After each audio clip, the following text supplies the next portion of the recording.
Muy bien, hoy es domingo 2 de marzo del 2025 y he titulado este mensaje basado en Marcos 8 del 22 al 33, un examen de la vista. Un examen de la vista, y le voy a pedir que me acompañen ahí en su Biblia, Marcos 8 a partir del versículo 22.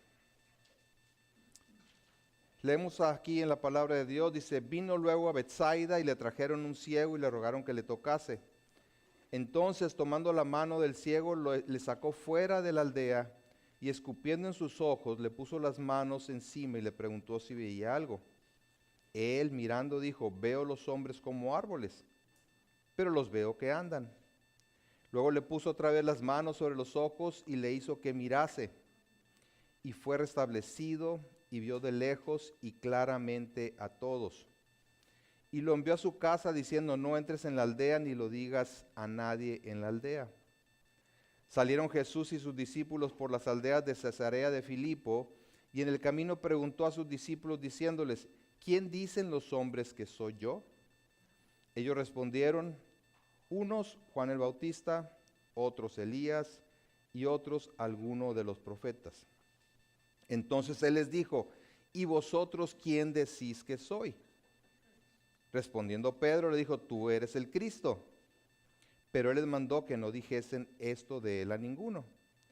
Y comenzó a enseñarles que le era necesario al Hijo del Hombre padecer mucho y ser desechado por los ancianos, por los principales sacerdotes y por los escribas, y ser muerto y resucitar después de 3 días. Esto les decía claramente. Entonces Pedro le tomó aparte y comenzó a reconvenirle. Pero él, volviéndose y mirando a los discípulos, reprendió a Pedro diciendo: quítate de delante de mí, Satanás, porque no pones la mira en las cosas de Dios, sino en las de los hombres. Hasta ahí. Bueno, Señor, oramos para que, conforme a tu gracia y por tu Espíritu Santo, abras nuestro entendimiento a tu palabra, que podamos comprender el mensaje que tú envías a nosotros hoy a través de tu bendita palabra, y seamos no solamente oidores, sino hacedores de la misma. Disponemos nuestro corazón, Señor, para responderte en fe y confiando en tu ayuda para vivirla. En Cristo Jesús te lo pedimos. Amén. Amén.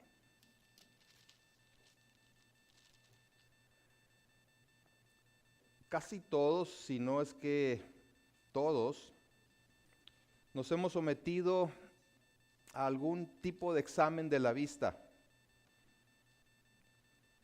Y estarán de acuerdo conmigo en que la primera parte del examen es la más fácil. Te ponen unas letras grandototas y casi sin dificultad puedes leerlas y dices tú: vamos bien. Nos sentimos satisfechos porque no tenemos problemas para leerlas por lo general. Pero conforme van reduciendo el tamaño de las letras, se nos empieza a dificultar distinguirlas claramente. Sobre todo si estamos más allá de los 40. ¿Sí? O si padecemos algún tipo de trastorno de la vista. Una vez realizadas las primeras pruebas, el especialista nos coloca unos lentes de diferente graduación hasta que podamos distinguir las letras más pequeñas con claridad. Bueno, en la sección de Marcos que veremos hoy, Jesús hace un examen de la vista a sus discípulos. Y su intención es ver cómo va ese entendimiento acerca de su identidad y de la naturaleza de su venida. Recordarán que la semana pasada los reprendió precisamente porque no lograban comprender ¿con quién estaban? Y les decía, ¿aún no entienden? ¿Acaso aún no entienden? ¿No comprenden? Bueno,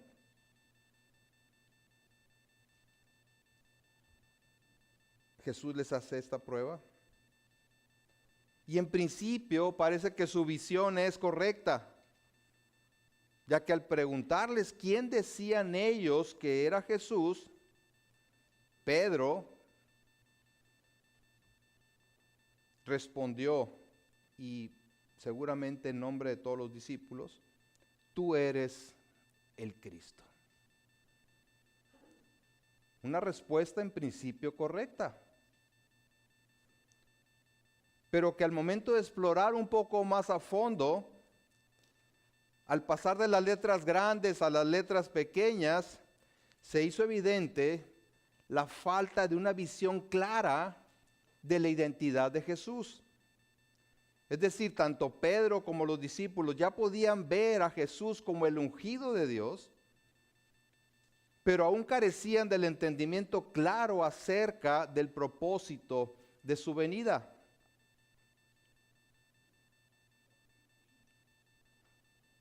Y eso se los hace ver al revelarles qué es lo que tenía que suceder para cumplir con ese propósito. Pero antes del examen de la vista que Jesús aplica a sus discípulos, Marcos narra un episodio en el cual Jesús sana a un ciego, pero lo hace en etapas. Una sanidad atípica realizada por el Señor, que bien puede ser una parábola mediante la cual ilustra que así como a ese hombre le devolvió la vista en etapas, así también los discípulos irán viendo con mayor claridad quién es Jesús. Ya reconocieron que era el Cristo, pero a ver qué concepto tenían del Cristo. Están cerca de comprenderlo, pero aún les falta y solo llegarán a una visión nítida, digamos 2020, cuando el Señor resucite y venga su Espíritu Santo sobre ellos. Mi oración y mi deseo al estudiar este pasaje es que cada uno de nosotros podamos ver con claridad a Jesús, ver quién realmente es, apreciando cada vez más su persona y su preciosa obra de salvación. Y no nos quedemos en la superficie, no nos quedemos en una respuesta incompleta y simple, porque es de vital importancia que entendamos no solamente quién es, sino a qué ha venido, y podamos rendirnos, caer rendidos a sus pies, como lo hizo Tomás, diciendo, Señor mío y Dios mío. Veamos entonces en primer lugar la sanidad progresiva. Dice el versículo 22, vino luego a Betsaida y le trajeron un ciego y le rogaron que le tocase. En un principio, como le dije, esta sanidad no parece ser distinta de las demás que realizó el Señor Jesús. Tal como lo hemos visto a través del Evangelio de Marcos, era muy común que algunas personas suplicaran a Jesús por la sanidad de los enfermos. Está el caso de los amigos que metieron a un paralítico por el techo de la casa donde Jesús enseñaba. Y el sordo y tartamudo cuyos amigos le suplicaron a Jesús que le pusiera la mano encima para que fuera sanado. Y así otros casos. Y esto habla de la incapacidad de algunos para acercarse a Jesús por sí mismos, ya sea porque no pueden caminar o, como en este caso, por estar ciegos. Y nos enseña que parte de nuestra labor evangelística es acercar a los incapacitados espirituales a Cristo y no esperar a que ellos se acerquen solos. Porque en primer lugar no pueden y por lo general no quieren. El toque de Jesús también era algo muy importante. A veces Jesús sanó sin necesidad de estar presente, pero en la mayoría de los casos fue a través de un toque tanto de Él hacia las personas como de los que se acercaban a Él para tocarlo buscando recibir sanidad. Tenemos el caso de la mujer del flujo de sangre que se acercó diciendo si tan solo pudiera tocarlo. Pero a diferencia de los demás casos de sanidad, en este caso es curioso que el milagro se da en 2 etapas. Dice el versículo 23, entonces tomando la mano del ciego le sacó fuera de la aldea y escupiendo en sus ojos, le puso las manos encima y le preguntó si veía algo. Él, o sea, el ciego mirando, dijo, veo los hombres como árboles, pero los veo que andan.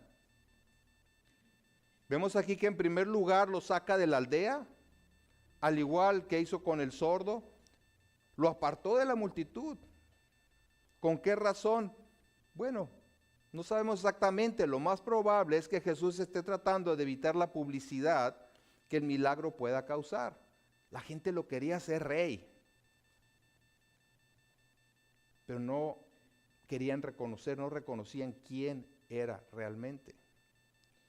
En segundo lugar, el método para sanarlo es similar al que usó con el sordo, usando saliva. No queda claro si Jesús primero escupió en sus propias manos para después colocarlas en los ojos del ciego o escupió directamente sobre sus ojos. Y tampoco sabemos la razón por la cual usó saliva en estos 2 casos. Así es que mejor ahí la dejamos, ¿verdad? En tercer lugar, esta es la única ocasión en los evangelios en la que Jesús pregunta sobre el éxito de una de sus intervenciones. Le preguntó si veía algo.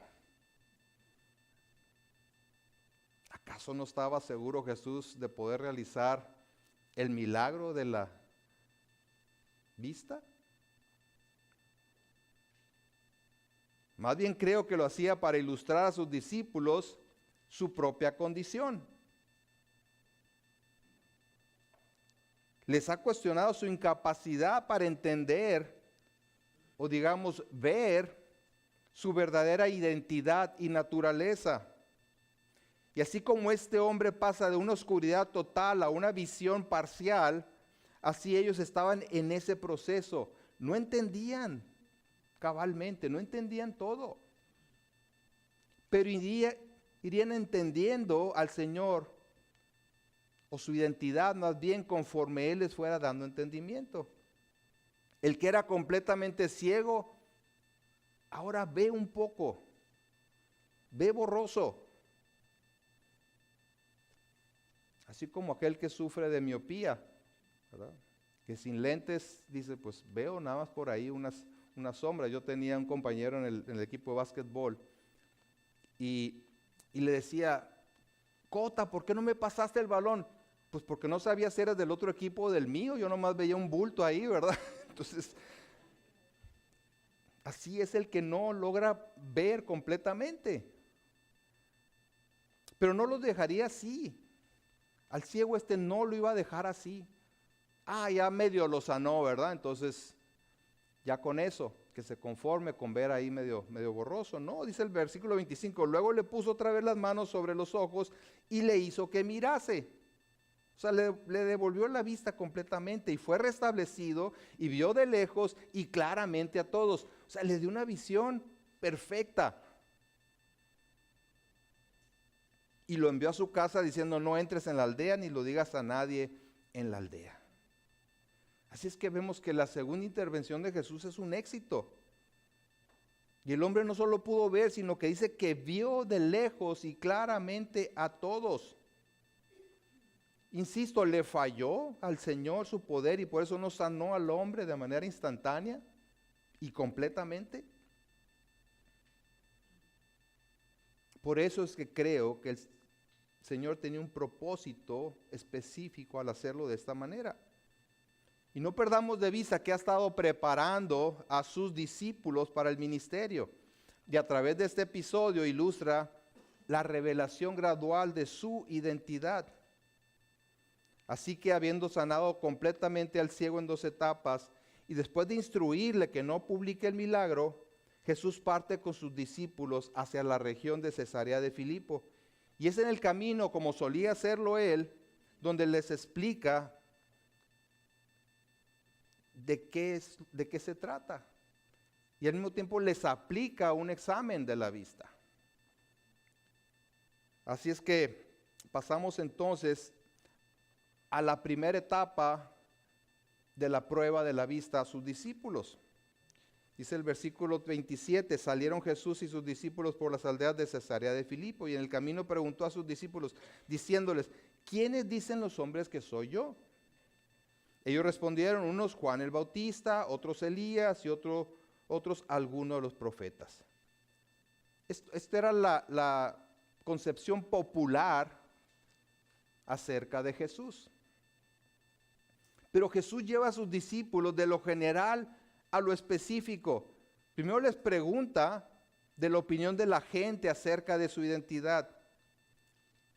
Y vemos aquí que a pesar de las pruebas claras y contundentes acerca de su naturaleza divina, la gente sigue pensando que se trata de otros personajes, sí, bíblicos, pero de otros personajes, Juan el Bautista, Elías, los profetas, etcétera. Es claro que sus seguidores no logran conectar los puntos y ofrecer una respuesta acertada a la pregunta acerca de su identidad y el verdadero propósito de su venida. Pero a Jesús le interesa más bien lo que piensan sus discípulos, aquellos que han estado acompañándolo durante todo este tiempo, escuchando sus enseñanzas y siendo testigos de sus demostraciones de autoridad y poder. Así que viene la prueba de la vista para ellos. En el versículo 29 le dice, entonces él les dijo, ¿y vosotros quién decís que soy? Ok, esa es la opinión popular, pero ustedes, y como decía el pastor Roberto Sánchez ayer en la conferencia, esta pregunta es altamente personal, de vital importancia. Y así es porque de la respuesta a esta pregunta depende tu salvación. ¿Quién dices tú que es Jesús? Y es lo que ha estado enmarcando, ¿verdad? Toda la narrativa del Evangelio de Marcos. Esa pregunta, ¿quién es Jesús? Pero la pregunta no solamente está en el aire, ¿qué piensa la gente acerca de Jesús? Sino, ¿qué piensan ustedes? Les dice, que yo soy. ¿Quién dicen ustedes que yo soy? Claro, hay muchas opiniones acerca de quién es Jesús, muchas maneras de entender su persona y su vida. Y puede ser que estemos como ese hombre ciego que en primera instancia solo puede ver de manera borrosa, distinguiendo algunos bultos, ¿verdad? Y no ver y comprender con plena claridad quién es Jesús. Pero ante la pregunta directa, el que responde es el clásico portavoz del grupo, Pedro. Y le dice, tú eres el Cristo. Tú eres el Cristo. Y en Mateo agrega, tú eres el Cristo, el Hijo del Dios viviente. Wow. Parece que al fin están viendo con claridad. Ante la pregunta de Jesús, aún no entienden, aquí como que empieza, ¿verdad? A ver que, órale. La respuesta de Pedro, en principio, parece ser correcta. Y digo parece ser, porque si bien es cierta, no necesariamente implica una comprensión completa de lo que significa que sea el Cristo, el Hijo de Dios, el ungido de Dios. Como veremos enseguida, la comprensión de Pedro y sus discípulos era incompleta. Así como el ciego comenzó a ver sin distinguir bien las cosas, así también los discípulos comenzaban a ver, pero todavía padecían de miopía espiritual, teniendo una comprensión borrosa de Jesús y el propósito de su venida. Ya lo relacionan con el Mesías anunciado en el Antiguo Testamento. Pero ¿cuál era su concepto de ese Mesías? Y es como cuando le preguntas a alguien, ¿quién es Jesús? Y te responde correctamente diciendo, oh, es el Salvador de la humanidad. Inclusive a la pregunta de ¿a qué vino Jesús? Te responden correctamente, pues a salvarnos, ¿o no? Así responden muchas veces, ¿no? Así respondíamos nosotros. Pues ¿qué no vino a salvarnos? Así como que sé, pero no estoy muy seguro, ¿no? En el mejor de los casos, ¿verdad? Pero si sigues indagando, si pasas a las letras más pequeñas en la prueba de la visión y le preguntas qué significa que haya venido a salvarnos, o más específicamente, ¿qué significa para ti que haya venido a salvarnos? ¿Por qué mejor no me respondes a la pregunta de qué vino a salvarte a ti? ¿Cómo es que vino a salvarte a ti? Y te das cuenta que por lo general no entienden nada. Y así es la gente religiosa, ¿verdad? Sí, celebra la Navidad, celebra la Semana Santa, la Cuaresma, y así todas las fiestas, y guarda el sábado y tantas cosas, pero no entiende quién es Jesús. Así como como les decía, Pedro en principio contesta bien la pregunta. Y en el relato paralelo de Mateo, en Mateo 16, Jesús se lo atribuye a una revelación divina, lo cual es cierto. Entonces le respondió Jesús, bienaventurado eres Simón, hijo de Jonás, porque no te lo reveló carne ni sangre, sino mi Padre que está en los cielos. Esta visión de que tú eres el Cristo, no la obtuviste por ti mismo, le está diciendo Pedro, es algo que mi Padre que está en los cielos te la reveló. Si has llegado hasta aquí es por revelación de Dios. Pero tal como sucedió con el hombre ciego, aún no era una visión total y clara.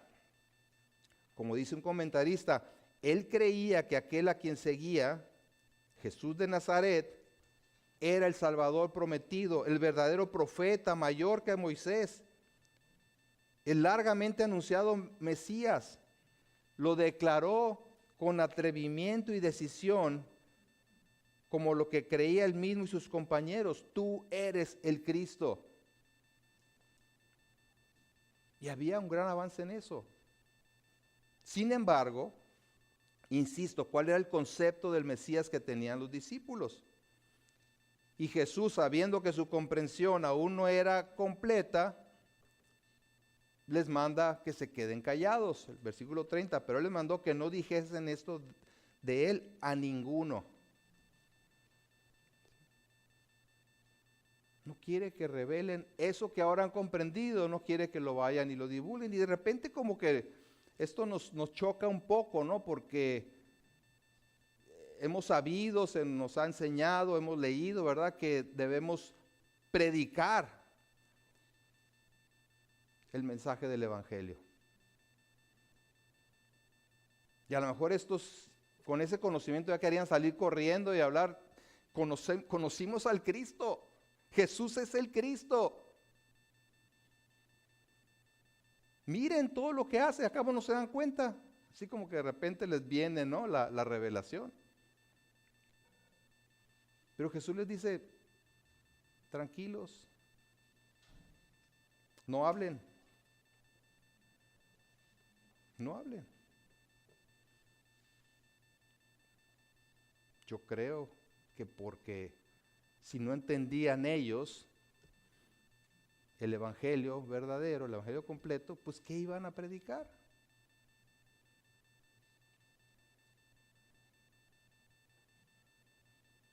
Bueno, con la declaración de Pedro, la primera parte del evangelio de Marcos alcanza su clímax. Como hemos comentado, la pregunta está en el aire: ¿quién es Jesús? ¿Quién es este que aún el viento y el mar le obedecen? ¿Quién es este que se adjudica el perdón de los pecados? ¿Quién es este que hace que los alimentos se multipliquen? ¿Quién es este que hace milagros tan portentosos? Y la respuesta, por primera vez la da un hombre y no un demonio. Hasta ahorita los únicos que habían acertado en identificar a Jesús como el Hijo de Dios eran los demonios. Si regresan varios pasajes atrás en Marcos, van a recordar eso. ¿Qué tienes con nosotros, Hijo de Dios?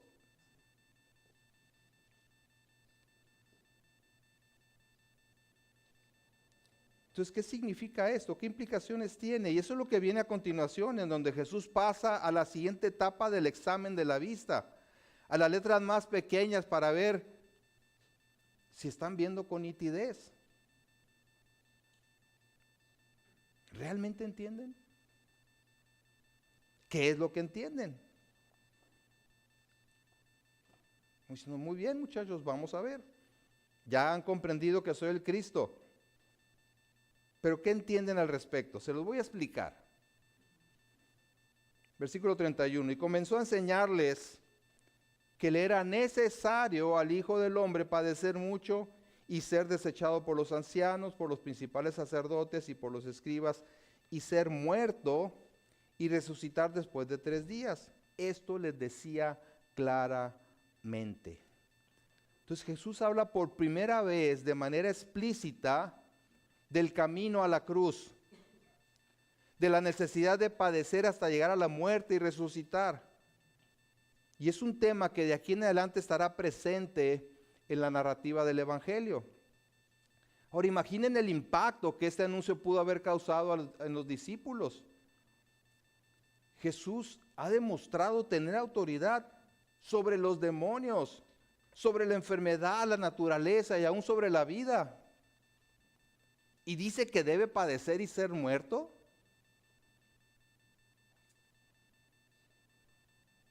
Esto, pongámonos en su lugar un poquito, debe haberles tronado la cabeza, ¿no? A ver, o sea, no checa esto, pues por fin vemos que es el ungido de Dios y nos dice que va a morir. O sea, como que no tiene sentido esto.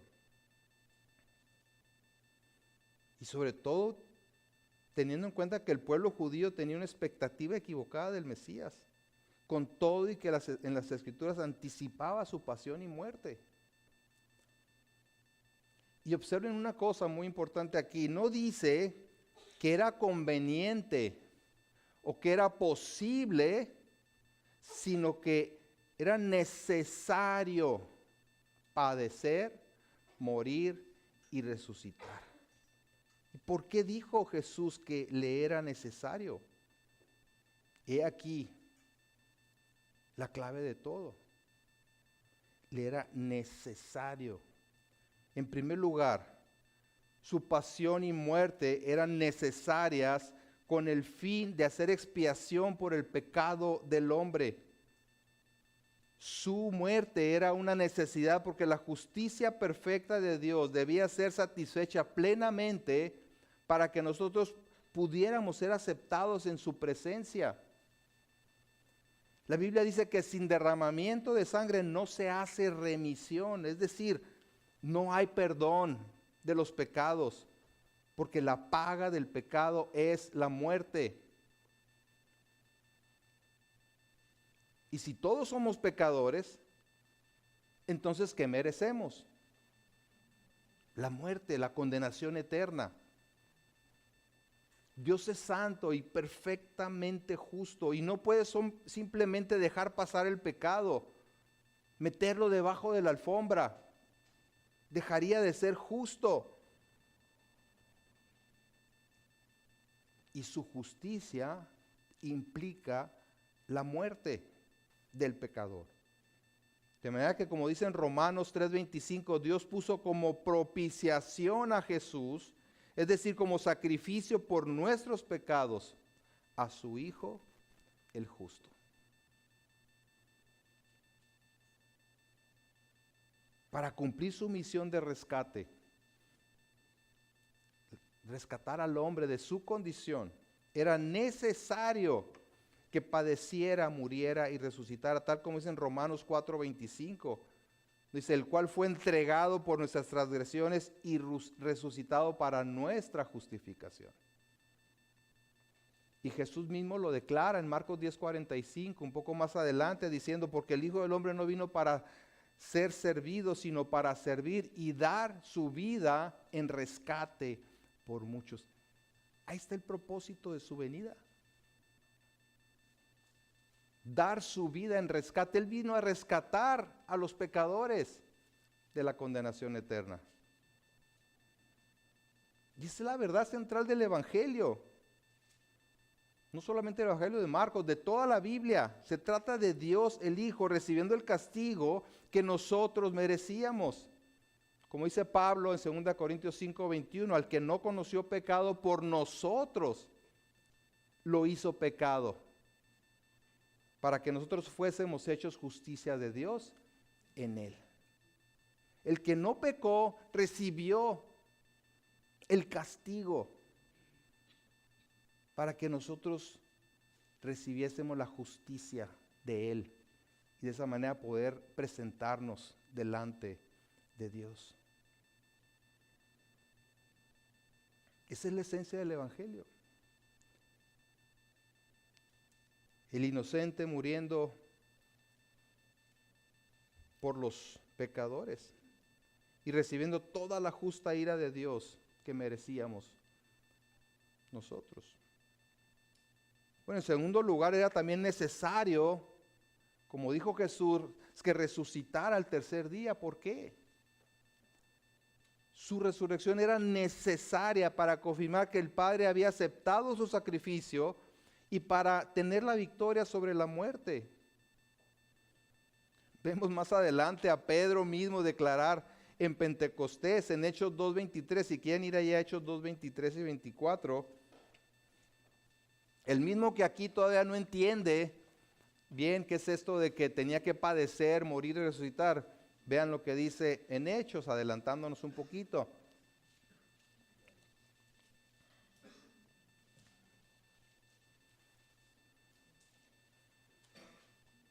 Hechos 2:23 dice, a Jesús, entregado por el determinado consejo y anticipado conocimiento de Dios, prendisteis y matasteis por manos de inicuos, crucificándole. O sea, ahí está su muerte. Al cual Dios levantó, suelto los dolores de la muerte, por cuanto era imposible que fuese retenido por ella. O sea, aquí está la prueba de que eventualmente Pedro y los discípulos comprendieron esto que Jesús les estaba diciendo aquí, les estaba anticipando. Y no creer en la resurrección es, como dice Pablo, creer en vano. Es como no haber creído nada. En 1 Corintios 15:13 dice, porque si no hay resurrección de muertos, tampoco Cristo resucitó. Y si Cristo no resucitó, vana es nuestra predicación, vana es también nuestra fe. Por eso es que esas imágenes de Jesucristo colgado en la cruz no son fieles a lo que la Biblia enseña acerca de su naturaleza, de la naturaleza de su obra. Porque Jesús no se quedó en la cruz. Primeramente fue sepultado, pero resucitó al tercer día y porque Él vive, nosotros tenemos la esperanza de la vida eterna. Y podemos descansar por completo en esta verdad trascendental. Sabemos que por cuanto hemos pecado no merecemos otra cosa que la condenación eterna en el infierno. Pero Cristo sufrió en la cruz por los pecadores, fue sepultado y resucitó, y por cuanto Él vive, insisto, todos los que por la fe venimos a Él en arrepentimiento, también tenemos la vida eterna. Porque no hay otro, dice la Biblia, en quien haya salvación. Solo en Jesucristo, por esta razón.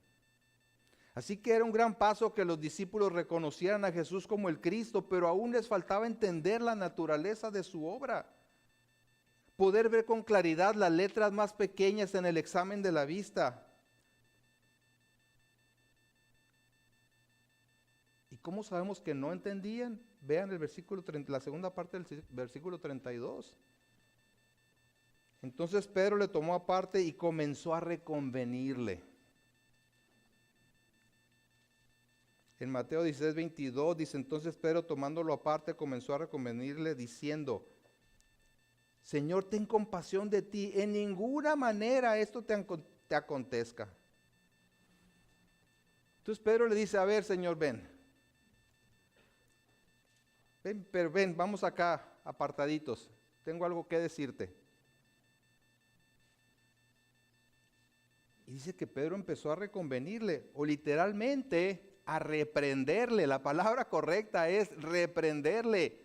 Ahora resulta que el pato le tira la escopeta.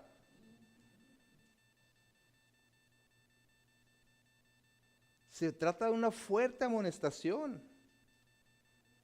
Pedro considera necesario corregir a Jesús en su actitud negativa. Oye, acabo de afirmar que tú eres el Cristo, el ungido de Dios, y sales con que vas a padecer hasta la muerte.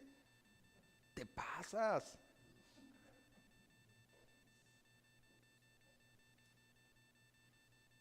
Al igual que el ciego fue recobrando la vista y solo veía unos bultos sin forma clara, así Pedro identificó a Jesús como el Cristo.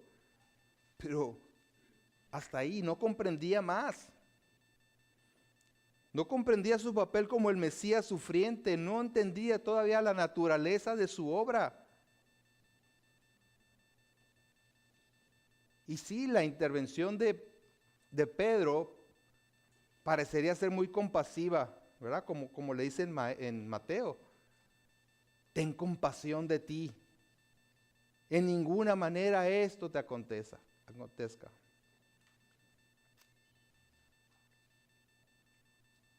Quería salvar al Salvador. Pero revela la falta de comprensión de la naturaleza de la obra de Jesús. De manera que Jesús le responde en el 33, pero él volviéndose y mirando a los discípulos, reprendió a Pedro. Ya se regresó la reprensión, ¿verdad? Diciendo, quítate de delante de mí, Satanás. Porque no pone la mira en las cosas de Dios, sino en las de los hombres.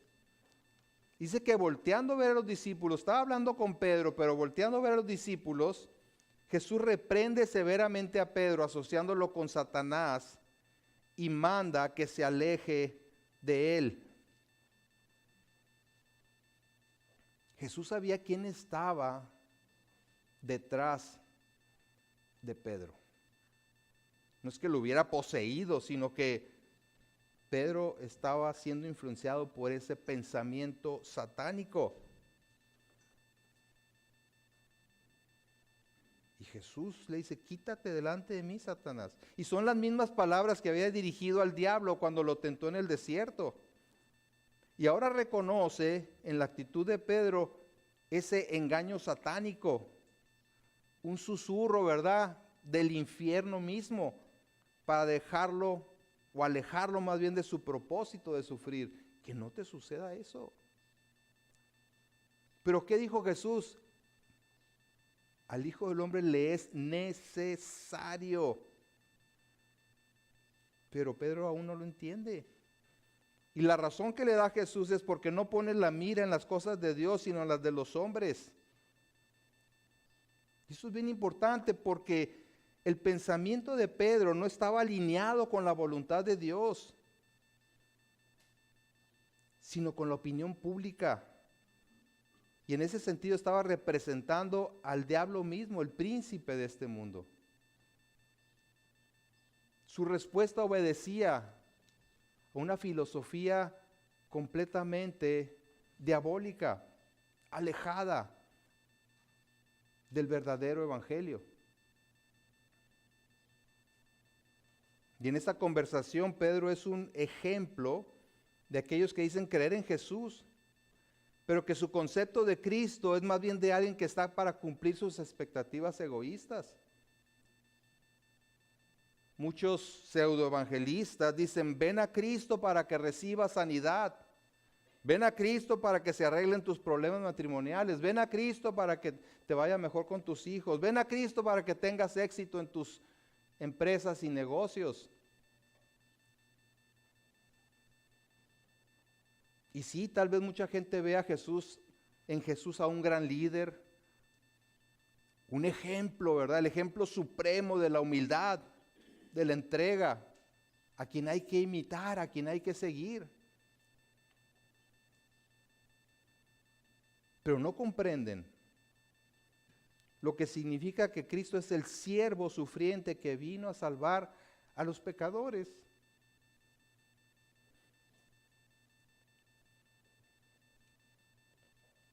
Tengamos cuidado de alejarnos de ese concepto, ¿verdad? De Jesús como aquel que me va a arreglar, ayudar a arreglar mis problemas. ¿A quién es que voy a tratar de imitar? ¿Imitar? Sí, claro, la Biblia nos manda seguir el ejemplo de Jesús, pero no para ganarnos la salvación, sino primero tenemos que tener la salvación por el sacrificio de Él y después, ahora sí con la ayuda del Espíritu Santo, poderlo seguir, poderlo servir, poderlo imitar. Y a veces nos vemos tentados, o hasta lo hacemos, ¿verdad? Tratar de aliviar el sufrimiento de la gente sin tener en cuenta el sacrificio de Cristo.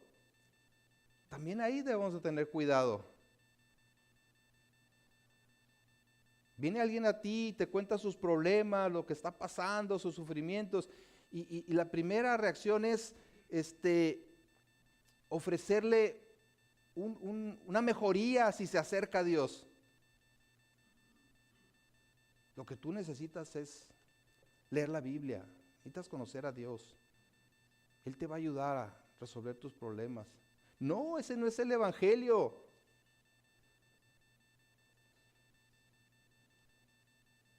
No se trata de ayudarles a mejorar su vida en el aquí y el ahora. Ese es el pseudoevangelio de la prosperidad, ¿verdad? Que postula que si te acercas a Jesús, tus problemas se van a acabar y te va a ir muy bien. Entonces, en su visión borrosa del Cristo, Pedro no comprendía todavía las implicaciones de lo que estaba diciendo. Digo, era honesto, ¿verdad? Era sincero, y los discípulos también. Y había un avance, ya no estaban ciegos, ahora veían borrosamente, ¿no? Pero ya veían, eso es, gloria a Dios por ello. Pero si Cristo no pasaba por la cruz, tanto Él como todos quedarían sentenciados a la condenación eterna. Y eso es lo que Jesús les dice. Y el objetivo de Satanás siempre fue evitar que Jesús llegara a la cruz. Desde que nació, a través de Herodes, quiso eliminarlo. ¿Por qué? Porque no hay salvación sin pasar por la cruz. No hay salvación sin pasar por la cruz. No nosotros, sin que Cristo pasara por la cruz y nosotros creer en ese sacrificio. Y tengamos en cuenta que mediante su muerte en la cruz, Cristo le quitó todo el poder que Satanás tenía sobre los pecadores arrepentidos.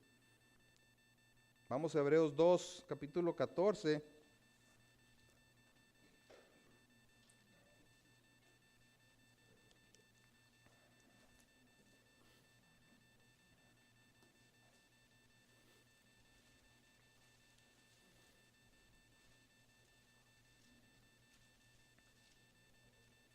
Hebreos 2:14 dice, así que, por cuanto los hijos participaron de carne y sangre, Él, o sea Jesús, también participó de lo mismo, para destruir por medio de la muerte al que tenía el imperio de la muerte, esto es, al diablo, y librar a todos los que por el temor de la muerte estaban durante toda la vida sujetos a servidumbre. Por medio de su muerte, librar a aquellos que estaban esclavizados por el temor de la muerte. Quitarle el poder a Satanás, el acusador. Hasta este punto en su andar con Cristo, Pedro y sus discípulos no veían claramente, pero tal como sucedió con el ciego, sabemos que por la gracia de Dios, ni él ni la mayoría de los discípulos quedaron con una visión borrosa. Lo vimos ahí en la declaración de Pedro en Hechos, y hay muchos otros pasajes. Sus mismas cartas son un testimonio, ¿verdad?, de cómo él finalmente por la gracia de Dios logró comprender esto que Jesús les estaba diciendo aquí. Tanto él como los otros fueron unos predicadores tremendos, poderosos del verdadero evangelio. En Hechos 3:18, Pedro dice, pero Dios ha cumplido así lo que había antes anunciado por boca de todos sus profetas, que su Cristo había de padecer. Wow, o sea, acá Pedro está diciendo a la multitud, era necesario que padeciera. La Escritura decía que debía padecer. Pero obviamente ahora, desde el punto de ventaja de la revelación completa.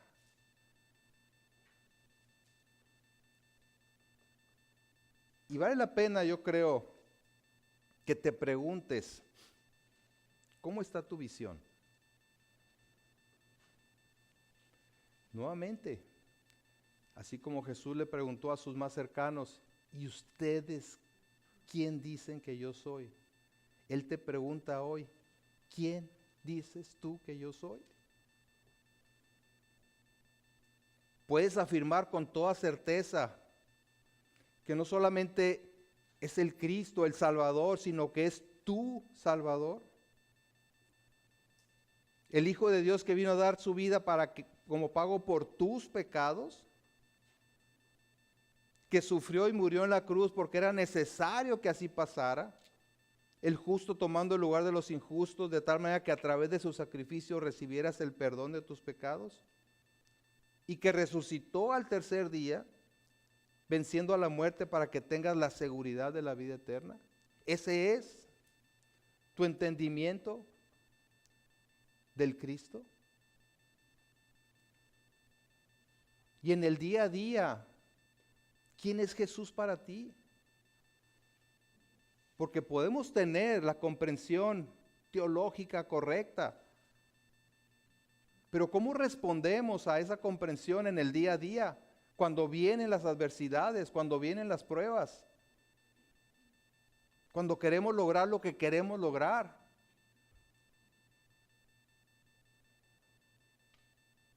¿Quién es Jesús para ti?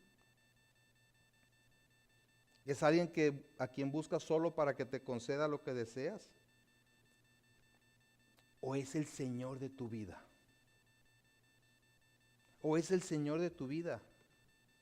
Y si dices que es el Señor de tu vida, ¿te sometes a Él de todo corazón? ¿Te sometes a su palabra de todo corazón? Estas son preguntas que nos debemos hacer constantemente. Porque nuestra visión puede estar afectada por tantas cosas, como le dijo Jesús a Pedro.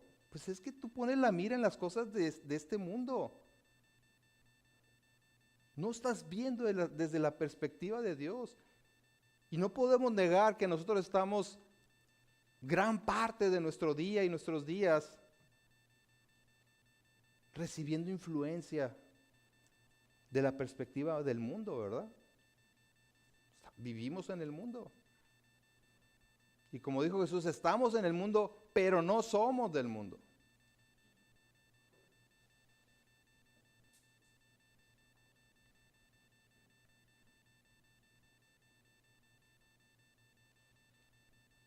Puede ser que se vaya desarrollando en nosotros catarata espiritual.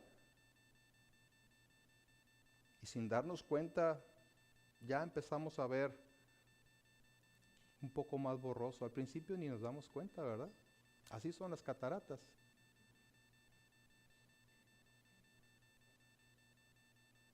Te pregunta el oftalmólogo, ¿ves bien? Sí, claro. Y ya después que te quitan la catarata, te pregunta, ¿veías bien? No, ahora veo bien, ¿verdad? Nos acostumbramos a eso. Nos acostumbramos a la visión del mundo, a poner nuestra mira en las cosas de este mundo, de la perspectiva de este mundo. Y si ves de manera borrosa, clama al Señor para que abra tus ojos espirituales y puedas ver con claridad, para que tu entendimiento de su persona y de su obra sea realmente completo, un entendimiento completo.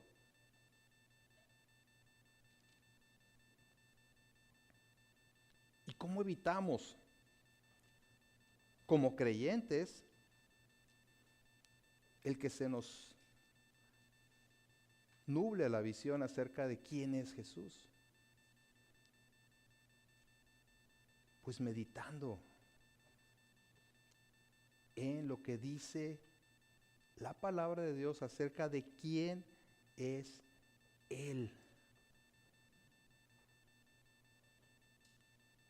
Y este fin de semana fue algo muy refrescante. En ese sentido, en la conferencia de fieles a su palabra, que tristemente la gran mayoría no atendió el llamado, pero fue algo sumamente refrescante. El estar recordando quién es Jesucristo, verdadero hombre y verdadero Dios. Es que yo ya sé eso. Ah, felicidades. Pero a ver, ante la influencia, ante la contaminación diaria, ¿a poco no es necesario estar recordando? Fíjense lo que dice Pedro mismo, es que es impresionante la transformación. Segunda de Pedro capítulo 1, vayan tantito ahí, con eso terminamos.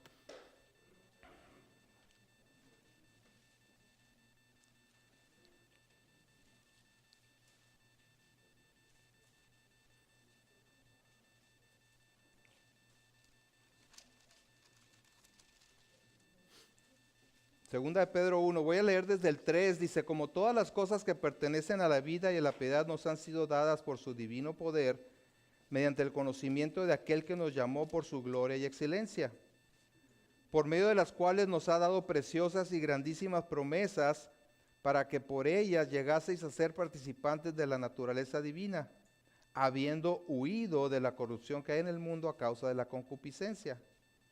Vosotros también, poniendo toda diligencia, por esto mismo, añadid a vuestra fe virtud, a la virtud conocimiento, al conocimiento dominio propio, al dominio propio paciencia, a la paciencia piedad, a la piedad afecto fraternal y al afecto fraternal amor. Ahora fíjense el 8. Porque si estas cosas están en vosotros y abundan, no os dejarán estar ociosos ni sin fruto en cuanto al conocimiento de nuestro Señor Jesucristo. Y el contraste, el versículo 9, pero el que no tiene estas cosas tiene la vista muy corta, literalmente es miope, es ciego, dice, habiendo olvidado de la purificación de sus antiguos pecados. Wow.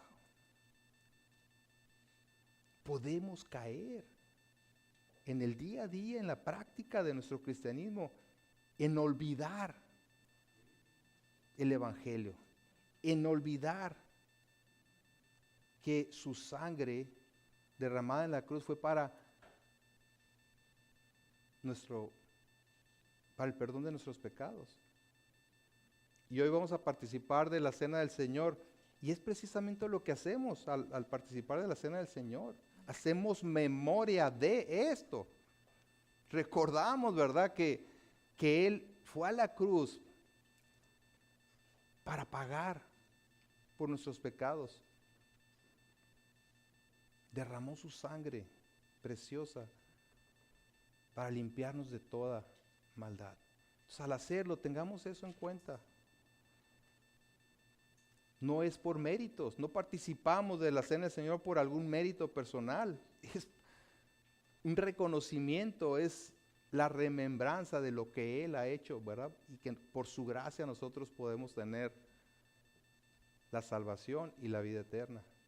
Y una aclaración, porque he visto que hay un poco de confusión en ese sentido. No necesitas ser miembro formal de esta iglesia local para participar de la cena del Señor. Lo que sí se insiste y es necesario es que haya sido bautizado en el Señor, quiere decir con plena conciencia, aunque no haya sido aquí en esta iglesia, que seas bautizado en Cristo, habiéndote arrepentido y creído, depositado tu fe en Él para salvación. Y eso solamente tú lo sabes. ¿Sí? ¿Y por qué bautizado? Porque el bautismo es el testimonio público de la fe, por eso, nada más. ¿Okay? Entonces, habiendo dicho esto, vamos a pasar a tomar los elementos para participar de la cena del Señor. Lo vamos a hacer como normalmente lo hacemos. Cada fila pasa en orden a su izquierda y regresa por el lado derecho. Adelante los que van a participar. Atrás están los elementos.